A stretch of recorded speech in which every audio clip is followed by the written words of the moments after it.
What follows is important, but before we get to the critical stuff, I need to challenge some underlying assumptions regarding Lake Bonneville. Of course, I thought, when I first pointed out that the Gilbert Trough was a fissure, not a graben, it would just be obvious to people. Except for one person at the USGS who called it insightful. Thank you, I liked that. It was uniformly rejected by those in the field. This next one is going to be interesting. My name is Rick Spedden. This is part 3 of a video series on Lake Bonneville and the Wasatch Fault. I'm here on the Lake Bonneville shoreline above Draper, Utah, because it is such a dramatic example of the shoreline. You can actually see another one of them in the distance behind me down at Point of the Mountain, where there's a broad shoreline plain at the base of Wasatch Fault scarp face. That site down there is a popular flying site for paragliders and hang gliders. The broad Bonneville shoreline here is important because it is a classic example of a depositional type of shoreline where through the years the sediments just built up as the lake level rose. This is one of the underlying themes of the theory that Lake Bonneville rose to its high stand, immediately went over the top at Red Rock Pass and failed Red Rock Pass. And the argument is that you can get to an established shoreline simply because the shore builds up and out as the lake rises. It's very similar to making a candle, where you basically repetitively dip the candle in a vat of hot wax and it builds up. As an aside, that's the same reason it's called a waxing moon, as it goes from a new moon to a full moon. Now, while the shoreline here is a good example of depositional, in the next segment I'm going to take you to the north here, where the cliffs are more prominent, and it'll be a completely different story. This is the shoulder of Mount Olympus in the Salt Lake Valley. You can see the city center down in the distance. There, I-215 is all the road noise you hear, and just above that is Wasatch Boulevard. But I brought you here to show you the very distinctive high stand bench of Lake Bonneville over on that ridge line. Below it you have the cliffs of the ridge coming up, then they break and you go into this established bench. Then you have the scree slope of the eroded rock falling down onto the bench, and then you have the continuation of the cliff above.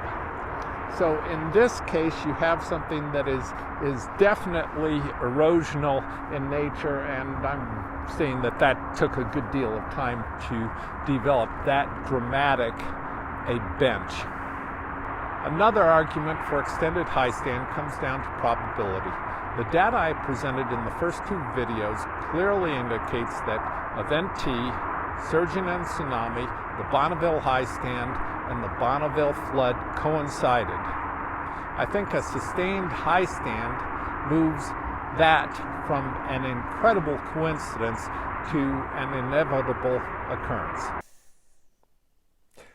Some of the data which people have gathered through the years, which has confused the Bonneville high stand discussion, is the presence of dry land organic materials under deep water sediments within the last 100 feet leading up to the high stand. Carbon-14 dating of these materials puts them in close proximity of the Bonneville high stand. Now, there were 2 schools of thought on interpreting this data before I suggested a third in my GSA presentation. The first is the short-term at high stand theory, which I just addressed. The second is based on a climate variation or oscillation leading up to the Bonneville Flood. It's called the Keg Mountain Oscillation, after a mountain of that name in the western desert where evidence was found in support of this. This theory is actually applicable to either the short-term or sustained high stand models.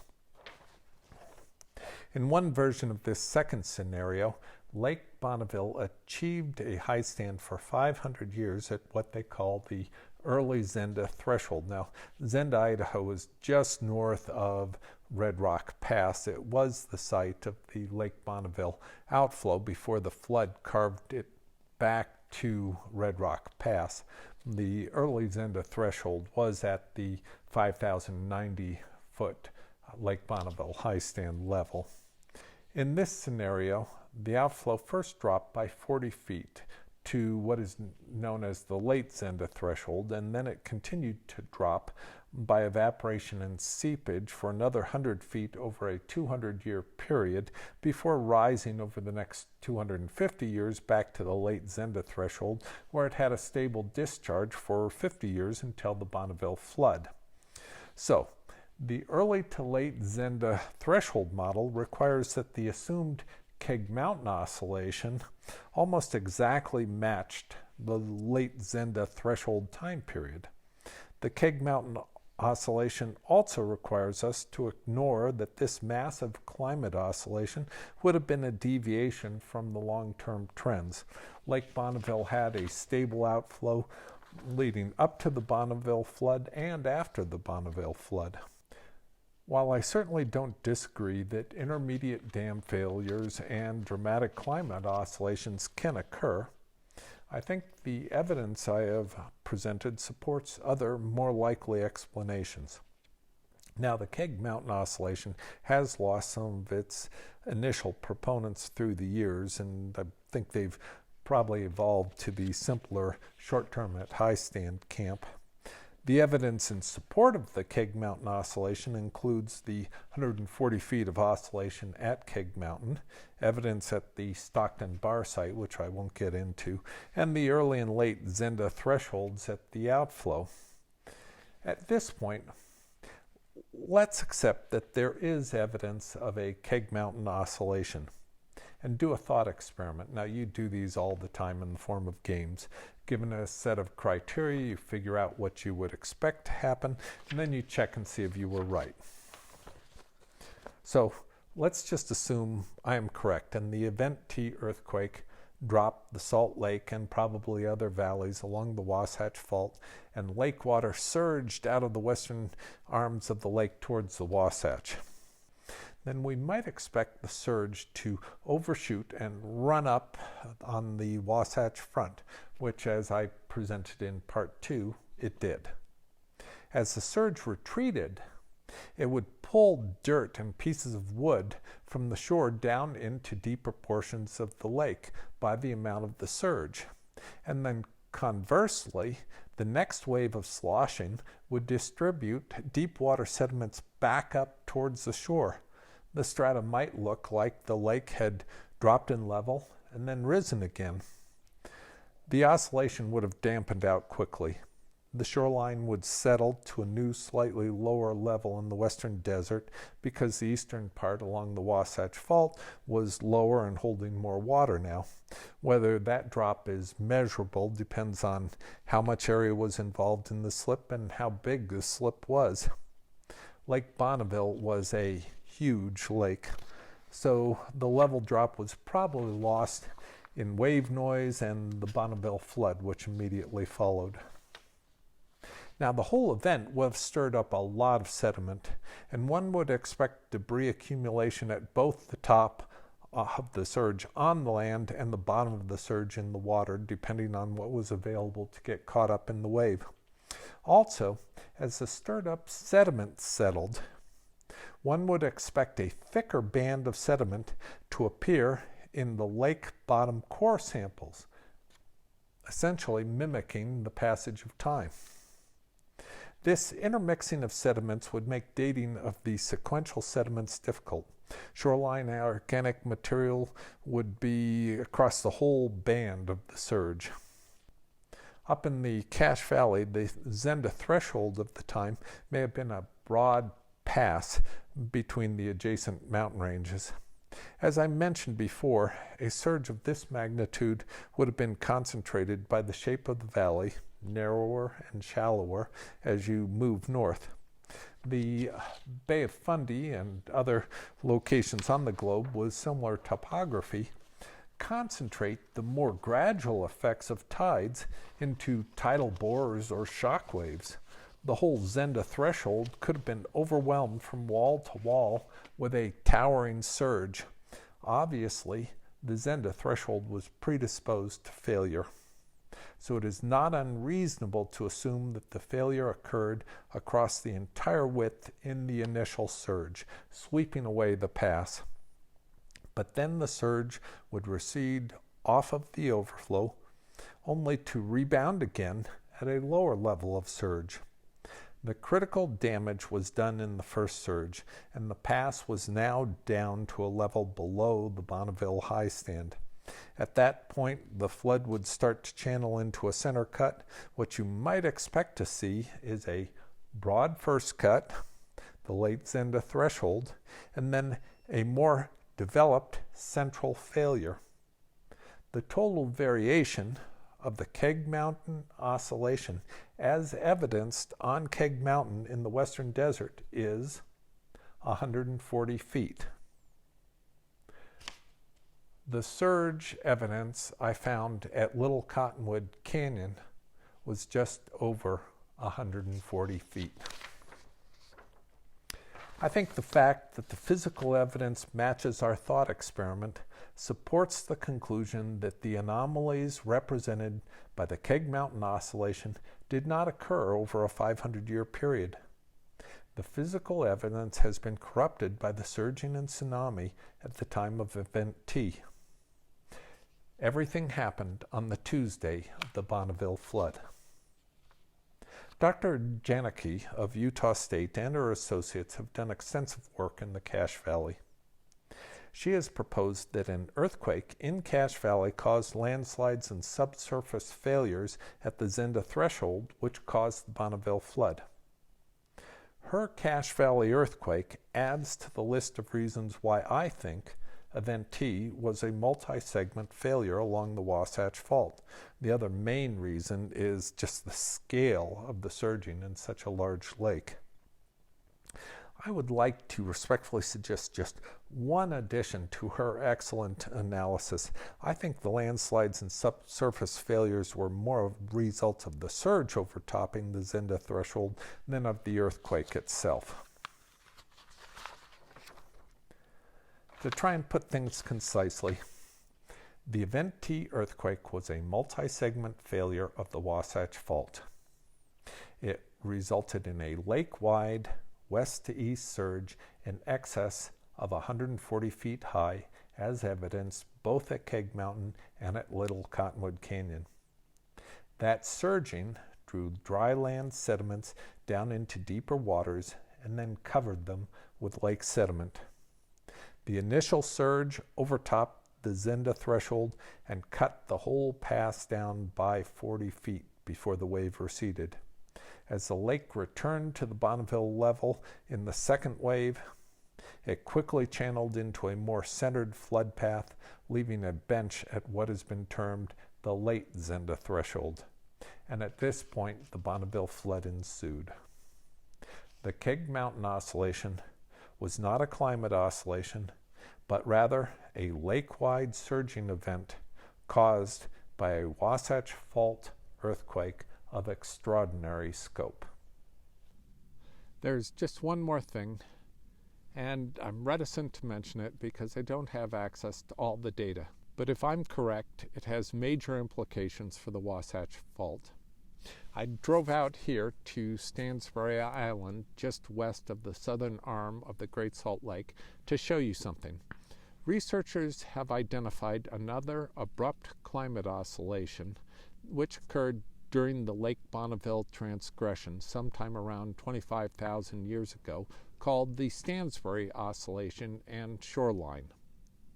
The theory is that in the middle of a somewhat steady rise, the climate suddenly hit a dry spell and that the lake level dropped by up to 140 feet, only to quickly rise again. This is evidenced by the outcrop behind me. You see those small stones that are cemented into the wall there. Below it and above it are deep water sediments of the lake. The broadly accepted interpretation is that in the middle of a steady rise in lake level during a 10,000-year colder and wetter period, which saw the Laurentide and other ice sheets grow, there was a brief period where the lake not only stopped rising, but actually evaporated at a very high rate. Once I realized the Keg Mountain oscillation matched the dating of the event T earthquake and could be explained by surging in the lake, I started to question the Stansbury oscillation. Now, I freely admit the Stansbury oscillation could be due to climate variation. However, a surging lake during an earthquake could carry beach stones, sand, and gravel into the depths, and the flow from one side of the basin to the other in this surge could deposit bars across coves very, very quickly and set up a pseudo shoreline on the sides of the basin. Of course, if it was surging from one side of the lake to the other in the basin, the really telling indication would be the level extremes at the western and eastern ends should be greater than in the middle where I'm seated. The middle would be the node, and the other ends would see the extremes of the cycle. Whenever I come up with an idea that goes against conventional wisdom, I try and look for ways of proving myself wrong. And in this case, what I did was I got a hold of a 1989 study of the Stansbury oscillation to look for points that would make my thoughts just impossible. In that, they actually did level variation studies on various points in the lake.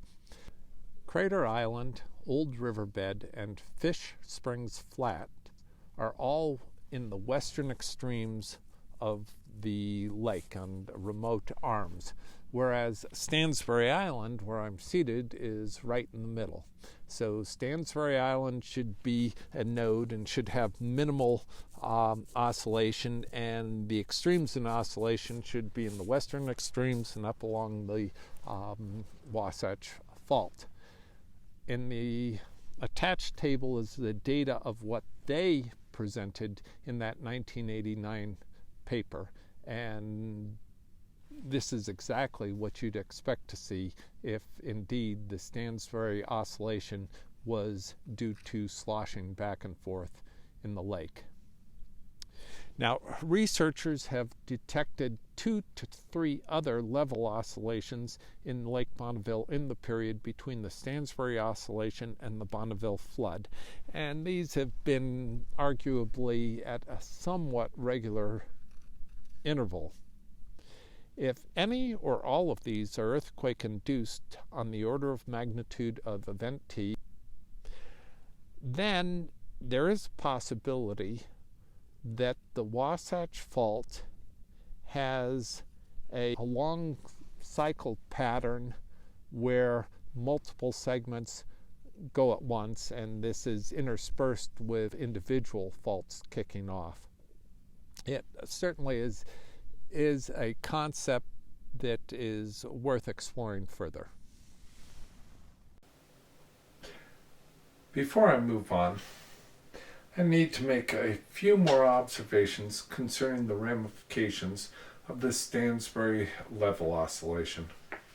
Frankly, if it weren't for the level data from the 1989 paper on the Stansbury oscillation, like everyone else, I would have just taken a photo of the sizable Stansbury shoreline deposit in the gully and headed home. But that level evidence indicating a higher level variation in the western extremes of the lake versus the center is just too hard to ignore. It is exactly what you would predict for a basin sloshing back and forth, what I call surging. What I observed wandering about Stansbury Island was that when the Stansbury shore is apparent, it is significant, and other places it doesn't exist. There had to be a common thread, but I was missing it. I'm sure I looked quite the eccentric, standing out there alone on a Spartan landscape, just staring off into space. Actually, if you want a quiet place to think, Utah has a lot of places like that. Eventually, I noted a pattern. The significant deposits were what I might term protected slopes and in gullies, and the eroded benches were on exposed vulnerable slopes. The significant deposits had to be due either to an extended occupation of that level or a short-term event generating a lot of deposits. The deposits and eroded areas were consistent with a strong west-east-west surge current. For a climate oscillation to result in an extended occupation of the level, we would need to predicate a very dramatic change in the climate to the dry side, followed by a remarkably balanced period since there was no level controlling outflow, which was then immediately followed by a return to the long-term norm of a very wet climate. I did check and see if there was evidence of that type of climate spike in the level records of other pluvial lakes in the west without any luck. Others have done extensive work tying the Lake Bonneville oscillations to variations or suggesting that they represent a record of such. Sometimes you do get abrupt changes in climate. I think the Gilbert level episode of the lake and its relationship to the Younger Dryas is an excellent example. If you are not familiar with Younger Dryas, it's a great cautionary tale. Like all good stories, it starts with a great flood, which then shut down the North Atlantic current and returned the Northern Hemisphere to a small ice age. Then, through mismanagement, humans drove what they thought was an inexhaustible resource, the woolly mammoths, to extinction, which then had ripple effects, which is why you don't see saber-toothed tigers in the mountains. Okay, back to the Keg Mountain Oscillation and the Stansbury Oscillation. I think the evidence is clear. Neither of these events were climate oscillations. They were both short-term events and the result of earthquake-induced surging in Lake Bonneville. I find it interesting that in spite of the difference in lake levels, they both resulted in surges something over 140 feet high. Someone smarter than me is going to use this to figure out the fault displacements in those earthquakes. One of the defining features of the Stansbury level are the tufa-cemented beach cobbles which show up on Stansbury Island on protected slopes and in gullies. These have been attributed to wave action or evaporation at an extended shoreline, causing calcium carbonate and other salts to precipitate out and cement the beach cobbles. Wave action aerates the water, forming CO2, which changes the chemistry such that the calcium carbonate would come out of solution at that narrow shoreline band.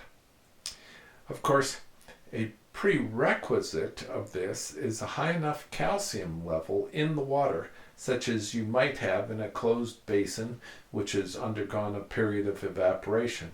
The source of the calcium would be the limestone deposits around the lake. On the face of this seems like an excellent argument for a climate change event where the lake dried up by a substantial margin. If there's anything fun about science, it's that it is the ultimate detective game. Now, again, I'm going to state my theory as fact based on my use of the Wayback Machine in my basement. That, or just maybe, it's that this next story explains every feature I've been able to observe. The massive surging in Lake Bonneville stirred up the sediments in the lake. Suddenly, calcium was in a high concentration in the surface waters. Shoreline areas where the massive surge was dragging cobbles into gullies and onto downstream slopes, the water would be highly aerated by the turbulence, changing the chemistry such that the salts like calcium carbonate would precipitate out. The end result is exactly what you see. Now, as a check, a known mechanism for accumulating calcium carbonate deposits is river flooding. This is where aerated floodwaters collect calcium over a wide area and then concentrate it in the flood debris deposits.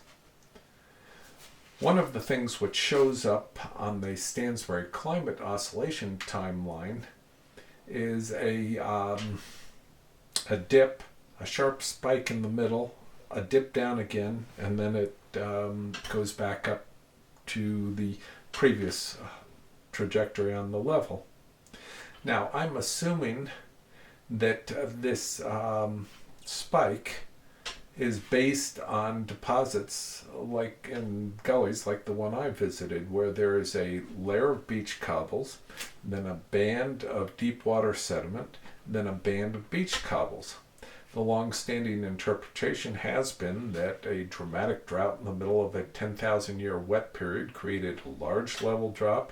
Then there was a dramatic spike of wetter conditions.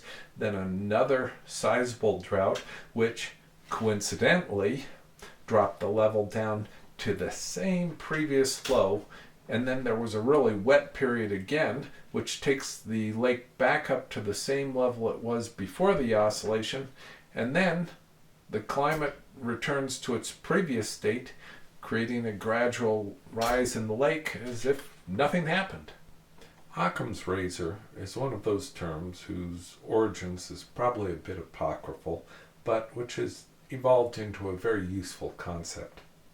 The simpler explanation is that what I saw out at Stansbury Island, and we'll call the Stansbury level earthquake or event,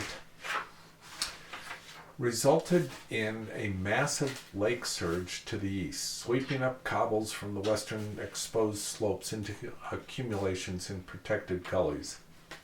As the cobble supply was exhausted, the continuing surge would then carry stirred up deep water sediments and bury the first layer of cobbles, all in the initial surge.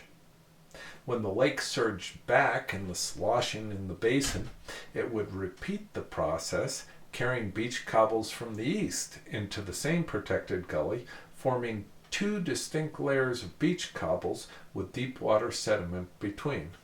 The next place you expect to see that tufa cobble composite is higher up at the Provo level.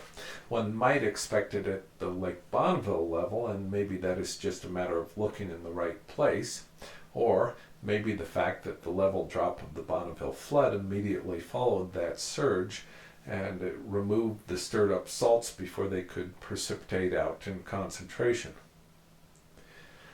The Provo level accumulation could be due to the conventional explanation of evaporation at an extended time shoreline, or it might be an artifact of the surge which caused the Bonneville Flood, since the Provo level was the ending point of that level drop. But I actually think it is due to another reason altogether.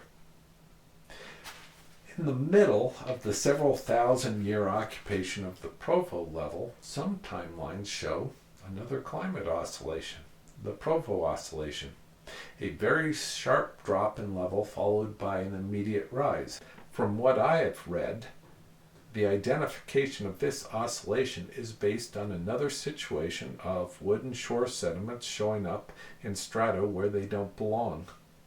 Someone identified a Heinrich climate event in proximity to the Provo oscillation, but that was the only Heinrich event close to a Lake Bonneville climate oscillation, so there just isn't a pattern. I think it's a coincidence. The Provo oscillation is just too sharp and big a dip. The Provo oscillation was another earthquake-induced surge. It had the same effect of stirring up the lake bottom and concentrating the calcium carbonate and other salts at the surface. And this is why the Provo level also shows the toothless cemented beach cobbles. Additionally, Janicki and Oakes of Utah State have identified a lower Provo shoreline, which corresponds to two different discharge elevations up at Red Rock Pass. The later and lower one they call the Clifton Sill, and this one appears immediately after the Provo oscillation. Now this would be consistent with the same type of rapid erosion of the outflow which occurred with the surging at the time of the Bonneville Flood. So what I am presenting is that the Stansbury oscillation, the Keg Mountain oscillation, and the Provo oscillation were not climate events, but rather very large earthquake events thousands of years apart. Now, the norm for the Wasatch Fault in the last 5,000 years or so has been an earthquake on one segment or another every few hundred years. There's a school of thought out there that crust depression during the time of Lake Bonneville may have resulted in long aseismic intervals between events. It's also possible that during that time smaller events were occurring, but in the sediment record they just look like level pauses. For the surging associated with the Bonneville Flood and Keg Mountain oscillation to be as extensive as it was, I think that event had to involve multiple segments. Apparently, the Stansbury and Provo oscillations were similar multiple segment events. The USGS has hypothesized the possibility of these events, and I think now we have data supporting that they occur, and with some frequency, or at least they did. The next subjects are meant to be fodder for graduate theses and papers for those in the field who might get something out of the peer review publication process. I already have tenure with my family and friends, so I'm good. I mentioned earlier that the surging of the Stansbury level event actually acted like a strong deep water current from one end of the lake to the other. In that sort of a situation, you would expect to find gravel bars forming across coves and bays parallel to the flow path and spits off of the ends of islands or points of land. Such a deep water current could move a lot of material very quickly. Tsunamis are known to create and destroy sandbars. In 1890, G.K. Gilbert noticed various bar features in the western, now desert areas of Lake Bonneville. Among them were gravel bars across inlets and bays and V-bars, which show up on deltas below canyons in the west. Others have suggested that V-bars are normal wind and wave features related to cuspate forelands. That is quite possible, though the facts that just don't fit here are that they occurred at discrete levels in Lake Bonneville as the lake rose, where something formed by continuous wind and waves would have developed in a smoother manner. Also, they don't have the typical curve associated with a prevailing wind deposit. Both sides of the V in Lake Bonneville are identical, whereas a prevailing wind would make more of a script V. The point would tail off, preferably in one direction or another. The V-bars show up on the raised bows of deltas. An alternate explanation is that they could be a product of surging. The western extremes would have been drawn down in the surge to the east. As the level resurged back up, it would be breaking waves which ran up the two sides of the delta, and where they converged, they would leave sort of a V-type bar at the top. I'm sure that the gravel bars across the entrance to coves and bays and the spits off of points of lands in the western areas of Lake Bonneville have a large component of prevailing wind deposits. However, I think they need to be re-examined on a case-by-case basis because some of them will be partially or predominantly products of surge events. The key is to identify the flow lines through the pinch points and across bays as the western reaches emptied towards the Wasatch Front. A surge event would have a top at one of these oscillation levels. Additionally, when Dr. Jewell up at the University of Utah was looking at paleoclimatic significance of the Bonneville spits, he stated that when large stones are present, it suggests a strong current was responsible for spit formation. I think that would be a good third delineation point for identifying surge-related spits and bars. I was intrigued by the papers of Dr. Jewell and later folks at BYU, which used bar deposits as an indicator of climate variations, specifically prevailing wind directions. If I read the graphic correctly, the prevailing winds were similar to what we have today. They come from the northwest unless we have a storm blowing in, and then we get a hatu from the south. In their data, there was one exception, and that was around the time of the Stansbury oscillation, where the bars demonstrate a distinct east-west component. Of course, that type of east-west deposit is exactly what you would expect to see with the east-west surging during an earthquake event. I think they may have identified additional evidence of earthquake-induced surging during the Stansbury oscillation. In the western desert, the rising lake left a series of established shorelines. To date, these have been interpreted as just being intermediate pauses in the rise of the lake. While that is certainly possible, I think the Lake Bonneville deposits are like the paper in an old chart recorder. The Bear River was the clock motor driving the system, probably at a steadier rate than previously thought. Year-to-year variations in flow probably got lost at noise level. A single segment earthquake would not have generated the Stansbury oscillation type surge event, but it would produce a large enough disturbance to disrupt the shoreline sediments. Of course, 15,000 years of transgression at 250-year seismic intervals would yield somewhere in the neighborhood of 60 bands, varying from non-detect to established. A quick look at the western shores shows a very complex series of shorelines. This is another opportunity for someone coming up in the field to find a way to go back and parse the data. Now, finally, I'm going to bring it back to why anyone who is trying to navigate the here and now should really care about any of this, aside from the fact that if you don't understand how we got here, you will make the classic mistake of judging historical occurrences by current standards or conditions.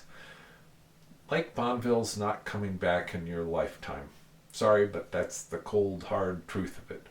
However, many of you who have actually waded through this video live near the Wasatch Fault, and that's why you should care.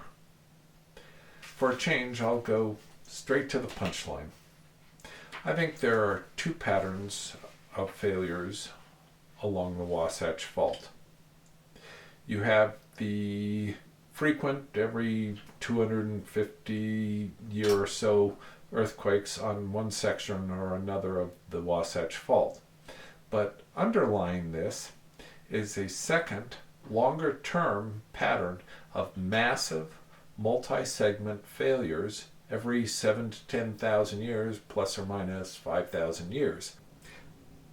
The key question is, are we overdue for a large, multi-segment failure along the Wasatch Fault which will strain resources? If we just look at the pattern for the last 20,000 years, it certainly doesn't preclude that possibility. Now, Unfortunately, my Wayback Machine only works going backwards. I've been meaning to fix that, but the best I can do right now is present the data and hope that a cross-section of those in the field might take up the challenge. Okay, here's the problem. I think multi-segment failures have occurred with some regularity on the Wasatch Fault. If this video series hasn't convinced you to listen to me on that point, you can stop watching now. What I want to know is this a long-term trend, or was it just an artifact of crust depression during Lake Bonneville? Now, a quick tangent for the non-geologist who might still be watching. You are my primary target audience. Lake Bonneville was huge, and the weight of it depressed the Earth's crust, in the same way that Greenland is depressed by the weight of the glaciers on it today. On the shoulder of Mount Olympus in the Salt Lake Valley, the unweighted shoreline has rebounded to 5,200 feet about, whereas up at Red Rock Pass, the shoreline's at 5,090 feet. There is a school of thought that crust depression resulted in a long aseismic, no earthquake event, interval along the Wasatch Fault. In my model, that would mean under the pressure of Lake Bonneville, the various segments were pressed together such that when the failures occurred, the whole fault went as a single segment. If this is true, that is really good news. Lake Bonneville is gone, so a reasonable projection would be that a segment or two might go, but the days of multi-segment failures are probably past. The other scenario is that the multi-segment events are a long-term cycle, perhaps based on deeper sediments than the ones which hang up and give us the individual segment earthquakes. Now, researchers have proposed that one like the Salt Lake segment hangs up at about a depth of 15 kilometers. So how do we get a handle on this? And this is where I crawl out on a limb with people standing around with axes and chainsaws. There is just one more thing in the Lake Bonneville record which could be a coincidence, but over a 25,000 year record, I don't think so.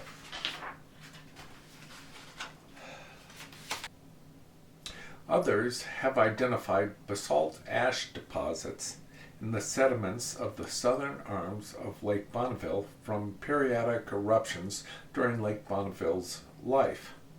They have suggested that these can be used as timeline markers in the lake sediments. There are four: Hansel Valley, Pony Express, Pavant Butte, and Tabernacle Hill. The Hansel Valley eruption occurred during the initial rise of Lake Bonneville and needs to be considered with more data. There is something off about the interpretation of an abrupt rise at that point.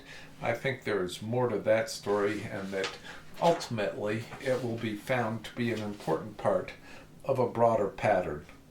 As in, I think Lake Bonneville was already at that level and there was another multi-segment earthquake event at that time. The three other basalt ash events have something in common. Within a reasonable approximation, in the context of a 20,000 year time span, the Pony Express basalt eruption coincides with the Stansbury oscillation. The Pavant Butte eruption coincides with the Bonneville Flood Keg Mountain oscillation, and the Tabernacle Hill eruption coincides with the Provo oscillation. So, allow me some leeway in the use of the term coincides. We are talking about big systems. Intrusions which result in ash eruptions may take time to manifest, and we have already seen that the timelines of the lakebed sediment record can be thrown off by these earthquake-induced surging events. If this correlation holds, then the three major multi-segment earthquake events on the Wasatch Fault during the Lake Bonneville period coincide with the only three basalt ash eruptions during this 20,000 year period. Now, coincidences do occur, but I don't think that's what this is. All three oscillations were not climate events, they were massive seismic events, and the block movements coincided with basalt eruptions in the west. I think this represents an opportunity to better understand the structure of the first block of the Basin and Range region to the west of the Wasatch Fault. But more importantly, it gives us an opportunity to look for a pattern beyond the Lake Bonneville sediments. What is the record of basalt ash eruptions in the western deserts? Is there a pattern there? Because if there is, it might be the missing data related to multi-segment events on the Wasatch Fault. Now, just as a side note, between the Stansbury oscillation and the Bonneville Flood Keg Mountain oscillation, there were also two other oscillations at about 2,500 year intervals. Due to the sharp fall and rise and the pseudo-regular intervals, I would strongly suspect that these are also earthquake events, just maybe not on the scale of the named three, and they do not appear to have sizable basalt eruptions associated with them. This has been a lot of information. The 130 years since Gilbert has yielded volumes and volumes of data regarding Lake Bonneville and the Wasatch Fault, and certainly more technical papers and books than I have had time to read, though I did try and get through as much as I could. Just because I challenge a base assumption doesn't mean I am not in awe of the work to date in this field. I am just coming in from a different direction with a different set of skills.